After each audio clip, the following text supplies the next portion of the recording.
The Yi Action Cam is fitted with a whole lot of features, but today I want to talk about the time-lapse video and the time-lapse photo features, and some of the do's and the don'ts that I discovered while learning about it.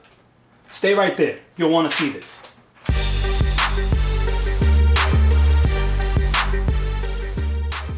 So first off, let's take a quick look at the menu system. So right here you can see time-lapse video and time-lapse photo.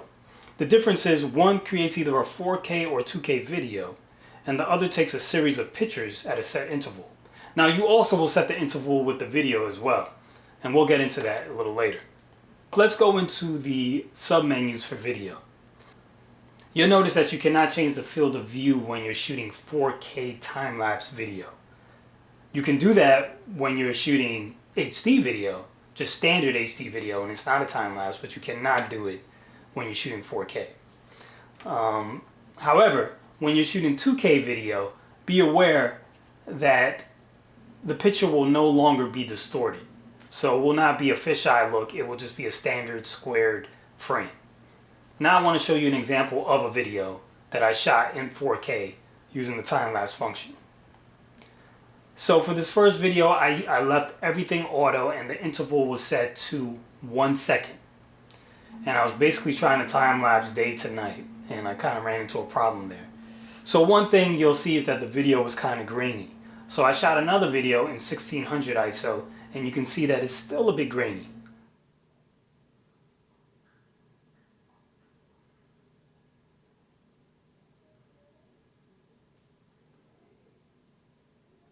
So then I shot it in 400 ISO, which is basically the lowest ISO you can shoot in a time-lapse video. And you can see that it did remove almost all of the grain. It looks way better.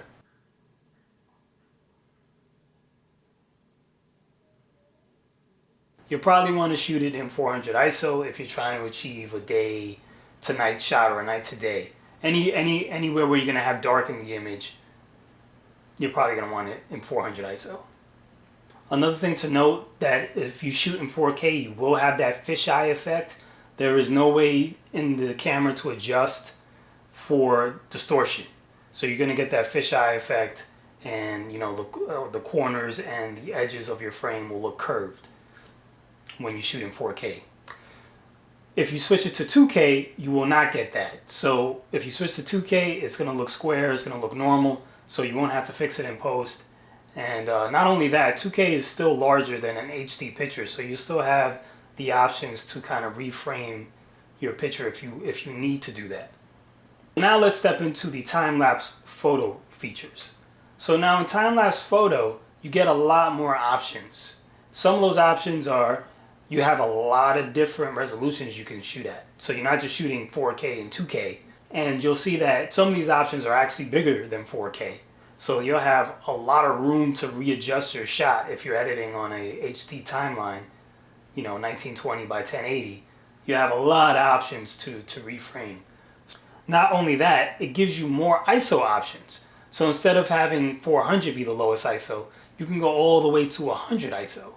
So if you're shooting something that's going to be very bright, you have the option to reduce the light coming in and also get a sharper and clearer looking image.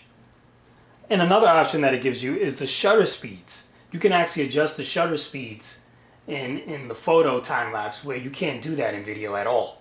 So if you want to have a longer shutter so that you can show some blur or something, you can do that in photo time-lapse. Another thing that you can do in photo time-lapse that you cannot do in time-lapse video is you can set your intervals to over 60 seconds. So you can go 2 minutes, 5 minutes. It goes all the way up to 60 minutes. So if you really needed long intervals, you can do that if you're doing a photo time-lapse. So basically, to me, if you're going to do time-lapse, it's probably better to leave it in photo mode instead of the time-lapse video, because you have more options.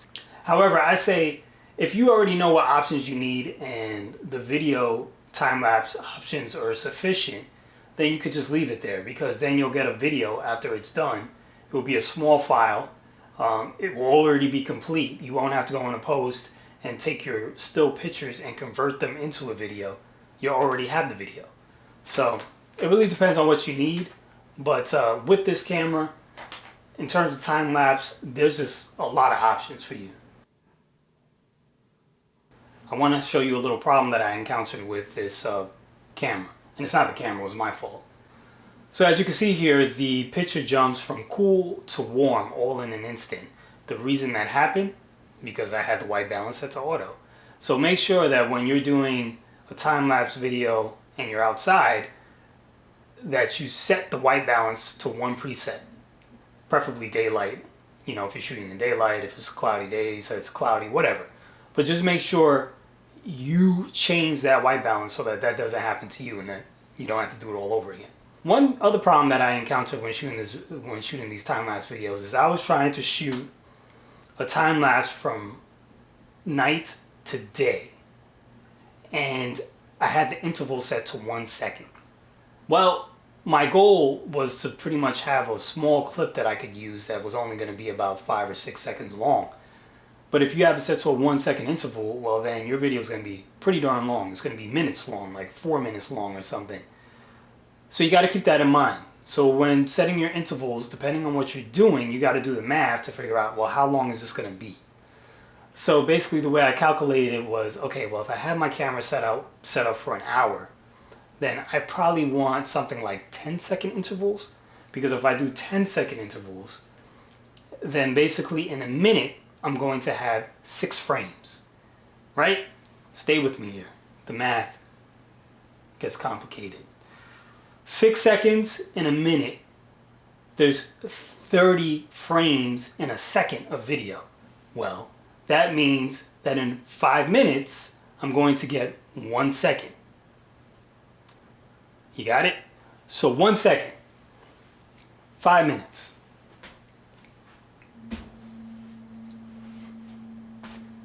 Stick with me because this shit is hard to calculate in my head. Alright, let me stop the video. Because if you're doing 1 frame every second, well then you're going to get 60 frames in a minute. And basically that's 2 seconds of video every single minute. So if I'm shooting for an hour, that's 2 minutes worth of video that I'm going to get. And all I'm trying to look for is a short little time-lapse video of about 6 seconds or so. So unfortunately, you're going to have to set your intervals up to be a little further apart.